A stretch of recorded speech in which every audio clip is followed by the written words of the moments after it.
Welcome back to another exciting episode of Coffee with Tracey. I am your host, Tracey Osborne. With me today is Sacha Brant. We are talking about female empowerment through entrepreneurship. So very, very powerful topic here today. Make sure you listen to the end. All right. Sacha refers to herself as a professional time saver. She helps small business owners and entrepreneurs liberate their time without the investment of a full-time employee. This allows them to focus on what is most important, the growth of their business. That's a story after my own heart. So welcome, Sacha. Hi, Tracey. Thanks so much for having me. I mean, who doesn't want to sit and have coffee with Tracey, right? Hello. I mean, come on. It's me we're talking about here. Yeah, like in the next Kelly Ripa or something. So let's just dive into this. Tell me a little bit about your story and how you kind of got into, teaching with empowerment and that kind of thing. Absolutely. Well, I mean, the short story, of course, because we want to do Reader's Digest condensed here. Of course. But essentially, I worked in the corporate world for a very long time. I worked with the high-end clients. I developed accounts. Really, I got to know the ins and outs of many levels of business because that's what I did. I was an account manager. It was a lot of fun. Maybe not the way I wanted to live my life. I hear you. I also in a situation of domestic violence. So I definitely ended up in a position where I lost power. I felt very powerless. I spent several years in that situation. And when I was finally able to fix my situation, escape, and start to get to where I need to be, for me, the empowerment came back through my business. I started a business so that I was able to have income while managing all of the things that I had to manage now that my life had essentially come undone. And that's what actually developed me again, and it's brought my spirit back, and it's given me life, and it's enabled me to run my business successfully almost 2 years now, and we're growing, we're expanding our team, and that's all part of that empowerment piece, because without my business and without the support of other entrepreneurs and now the support that I can give them, I may not have made it this far. Right, absolutely. I've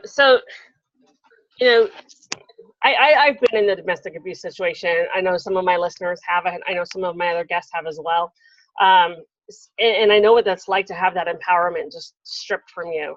And even if it's not a violent situation and it's more emotional, I almost think the emotional is harder, because when you have somebody browbeating you constantly, pretty soon you start believing it. I even had it happen with a client a few years ago who she was just very mentally abusive. And it completely triggered that victimology in me from my past. And after, I'd been in business for about like 7 years at that point. And after working with her for about 2 or 3 months, she actually had me questioning, do I really know what I'm doing? Do I really know? I mean, why am I even doing this? And, luckily I had a business coach at the time. And so, she was working me through this, and she's like, don't listen to her. And, and finally when I took my empowerment back, I took my power back by firing her. And as soon as I hit that send button, yeah, exactly. As soon as I hit the send button on that termination notice, it was like the whole world had lifted off my shoulders. I no longer gave a shit what she said. We're going to have to mark this one explicit on Vimeo now. But, I didn't care. And her words no longer affected me because I took that power back. And I flat out told her, you are an abusive person.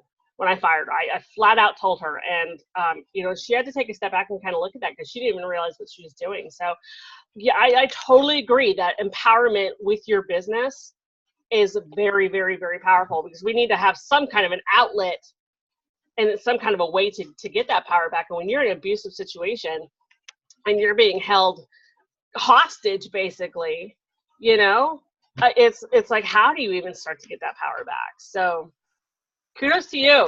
Well, number one, that's for exactly leaving the situation.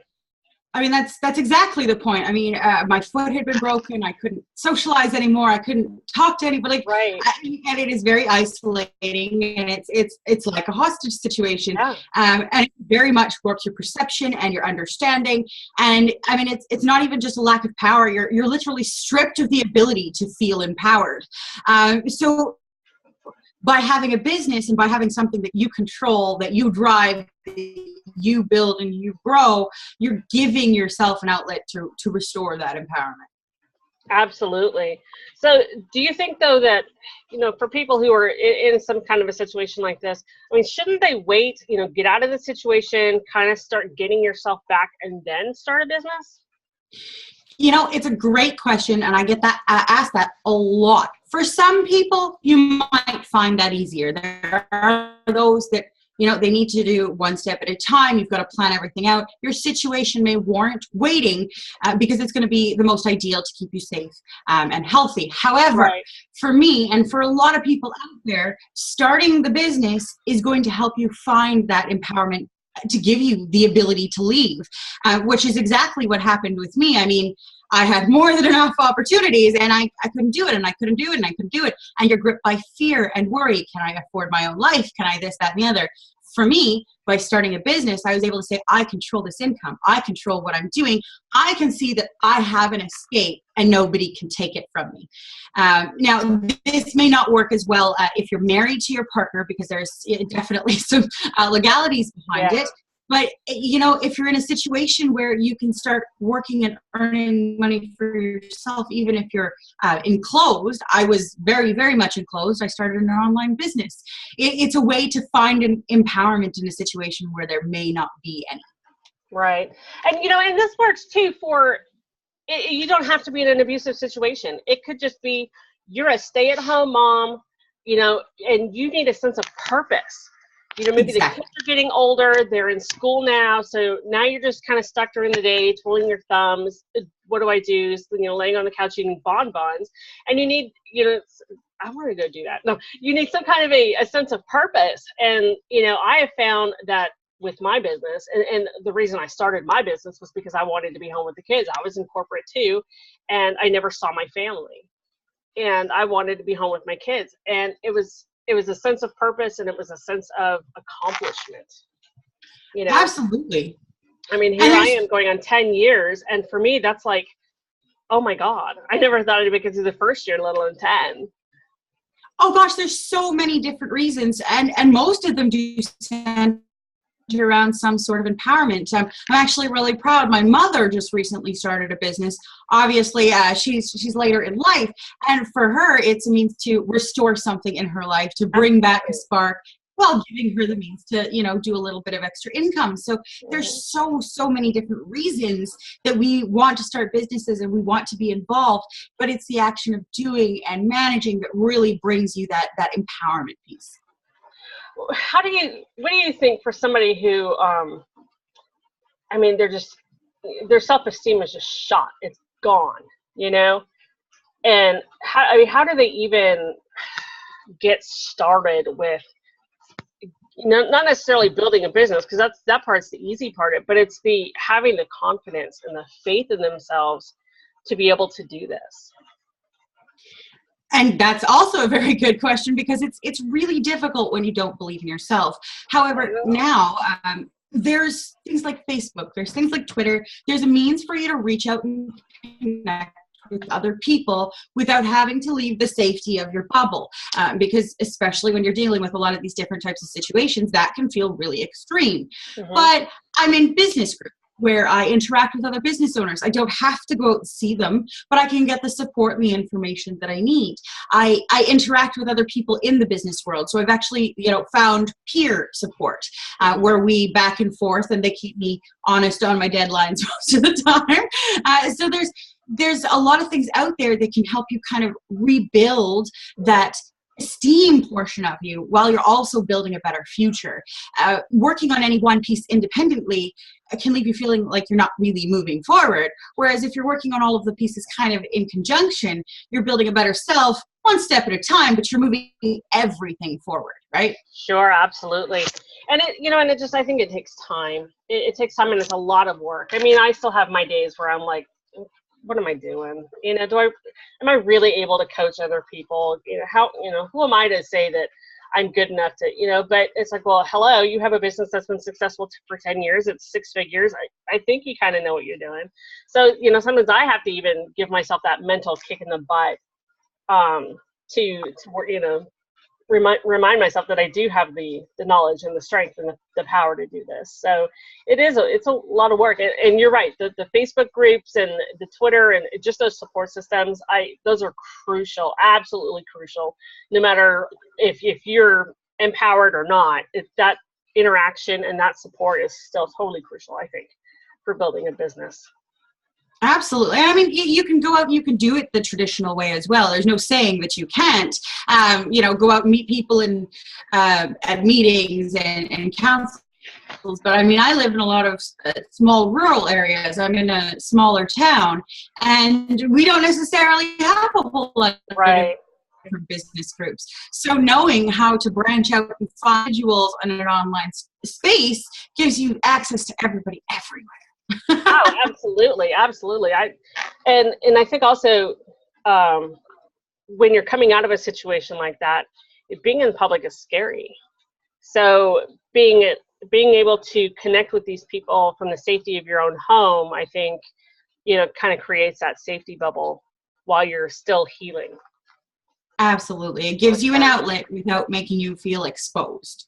Yeah. So, I mean, how do you think somebody should even get started? So, they're sitting here, they're listening, they're like, God, I really want my power back. I really want to do something, but what do? I don't know what kind of business to even start.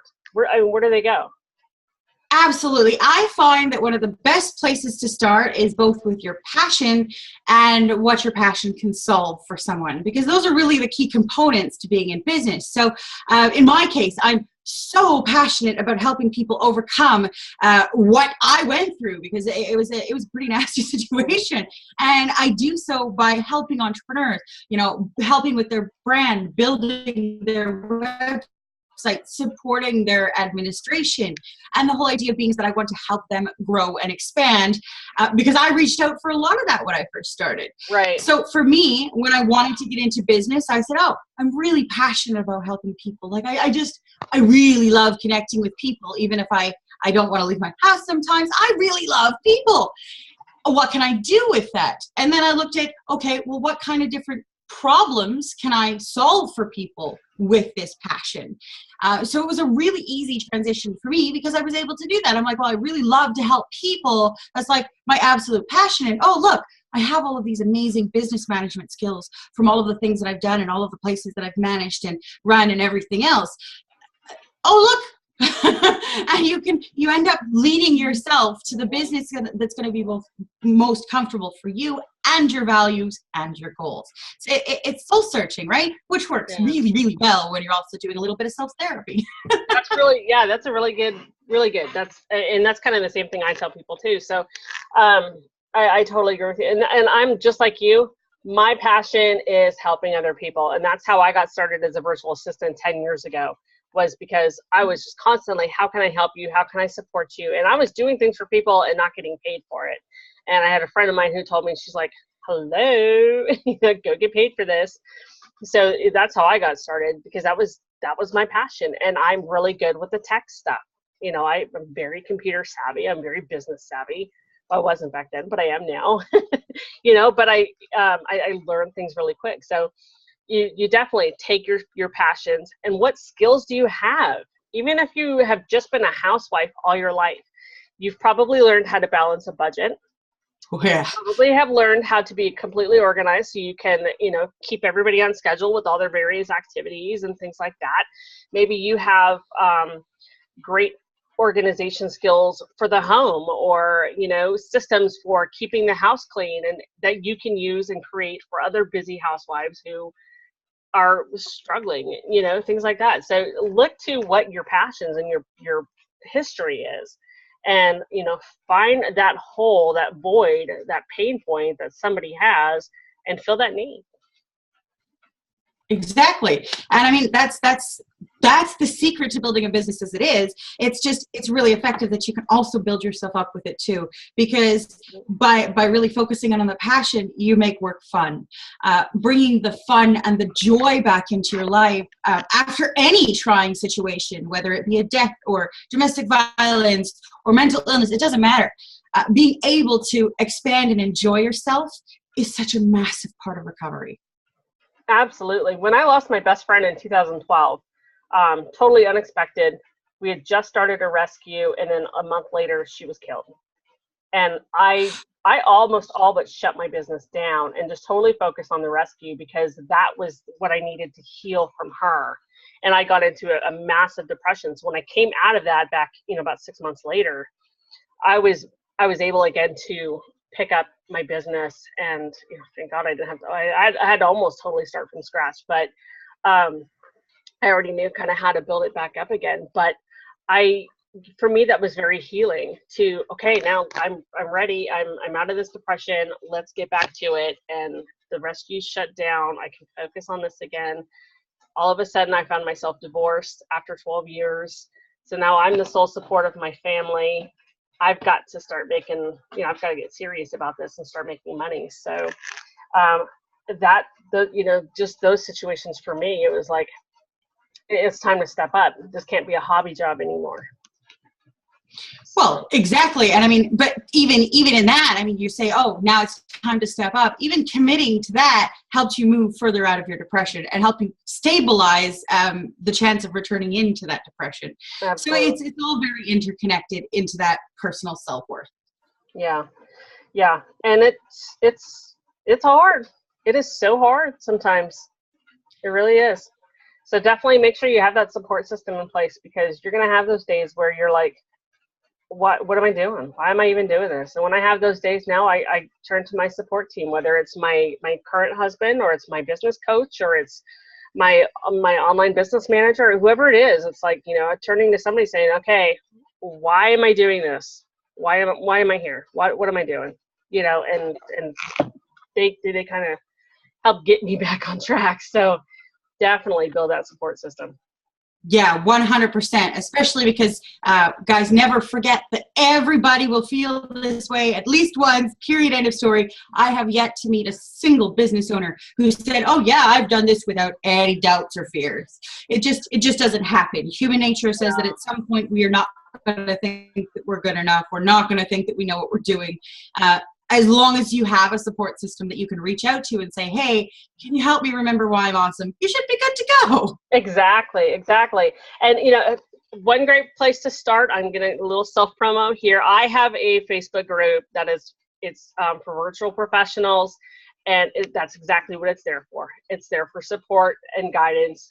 If you get stuck, you can ask questions, and if you just have those down days, just post in there, I'm feeling down. Why am I doing this? And I tell you what, we have over 1,500 members, and they're all going to jump on there and tell you how amazing you are. So I'm going to post the link below the video so that you can click and go join. And you can absolutely. Support that you need from all of us. So for sure, and that'll get you started. But there's a ton of Facebook groups out there. Find some business groups. Find the groups that speak to your passions, and things that you like. So. And then there's even self-help groups out there, for self-esteem and this victim of domestic abuse and things like that. So, there's a lot of places, especially if you don't have the resources. And a lot of people, Absolutely. When they're first coming out of those situations, they don't have those resources. So. Well, and that's exactly what it is. And part of a lot of these situations that really drastically affect our lives is that it becomes very focal. So everything else out and around those situations tends to just kind of disappear. So being able to open up, to being able to find people, it's definitely difficult because you're not used to doing it, but it is so rewarding. And I bet you your group is absolutely fantastic. I'm going to have to check it out. Well, I like to think so, but hey, I'm biased. And I'm probably the one that posts the most in there too, because I'm always finding stuff and posting stuff, and trying to post motivation stuff and things like that. So somebody's got to keep us motivated. So awesome. What's any other pieces of advice that you can give to those listeners out there today who are kind of facing this situation and they're scared to take that first step? Absolutely. So a couple of things that I always like to remind people. For one, starting is the most important thing. Nobody ever starts perfect, no matter how amazing they think they are. And with the amount of different entrepreneurs and businesses I've worked with, like, this is a common theme. You will not be 100% successful the first time you've ever done anything. And that's okay. Starting is what's important. It's better to get in action than to wait until you have it perfect. So that's definitely one of the things, is just go out and do it, because doing it will get you there at some point. But the other one I really, really like to focus on is that if you have a passion and you want to do it, don't let anything get in your way. And that's a very internal thing, because you have to make a decision at some point. This is what I want to do, and I'm going to do it. Like Tracey said earlier, it's not always easy, but the best things in life aren't. In fact, I don't think I've ever once grown or changed because I was stagnant and complacent. Change is exciting, it's thrilling, it's scary, but it's worth it. So just make sure you start, guys. That is fantastic. That's exactly it. And remember, you're looking for progress, not perfection. Yes. Perfection is an illusion, and you will never attain it. I have so many clients who are perfectionists, and I have to keep that. That's like my mantra to them. Perfection is an illusion, and don't be afraid to fail. Fail means you're growing and you're learning. And mistakes, we're all going to make mistakes. I tell you, I've made some whoppers in the past with my business. And those are learning lessons. So, don't be afraid to start. Don't be afraid to fail, because failing, you're just failing forward and you're growing. That means you're growing. So step out of that comfort zone and get going. And with failure, because you mentioned failure, and it's one of my favorite topics. Sorry, it had to happen. No, but the word failure drives me crazy, because we don't, like in my office with my team who I've chased out for the time being, we don't use failure. Failure is not a thing that happens, because the only time you fail is if you never try again. Exactly. Right? That's the only time that it's actually registered as a fail. Otherwise, it's an attempt. It's a learning experience. I like that. We don't use failure in this office. If somebody says, "Oh, I failed," I'm like, "So what? Did you just give up on me?" And that goes away real quick. So we don't fail. We make attempts. We maybe don't do as well this time as this time, and we learn from it. Right. Right. So guys, reframe your thoughts on failure, because failure really only happens if you don't keep trying. I like it when my guests call me out. That's one of my favorite things, because I used to be a perfectionist extraordinaire. Going through all this, I also had to battle a mental illness. So, I was OCD about the perfection thing on a major scale. And that's one of the things that really helped me, is to realize that you only fail if you don't ever do it again, right? Otherwise, you're just trying. You're trying. Not everybody's going to do as well the first time as the second. Just try, right? That's true. That's true. I mean, if you think about the story with Thomas Edison, I use this example a lot. He didn't fail 10,000 times. He just found 10,000 ways the light bulb doesn't work. Yes. And then he found one that did. Exactly. And now we have light. Exactly. And Edison said, "Let there be light." All right, Sacha, this has been fantastic. Thank you so much for coming on and sharing your thoughts and your story with us. I really, really, truly appreciate it. And I know it's going to help at least one listener out there who is, kind of facing the same kind of thing, and they're feeling stuck and they need to just get that oomph to get going. So thank you so much. Wonderful. And thank you for having me. It's been fantastic. We've had such a good rapport, and these topics mean so much to me. And I know you say it, and I'm sure everybody does, but please feel free to connect with me at any time. You can visit me on Facebook, on Twitter, on my website. I am always around, and I can answer any questions at any time. It's just what I do. So please feel free to do. And all of Sacha's information is going to be below this video. So just make sure you scroll down a little bit to her bio and click on all her links and go follow her everywhere. I know I'm going to, because I feel like we've made a huge connection, and I have a new friend, and I like that. Yeah, right. And a friend in the same stream of passion. It's like, yeah. Exactly. Yeah. All right. Thank you, everybody, for tuning in, and we will catch you guys on the next show. Have a great one.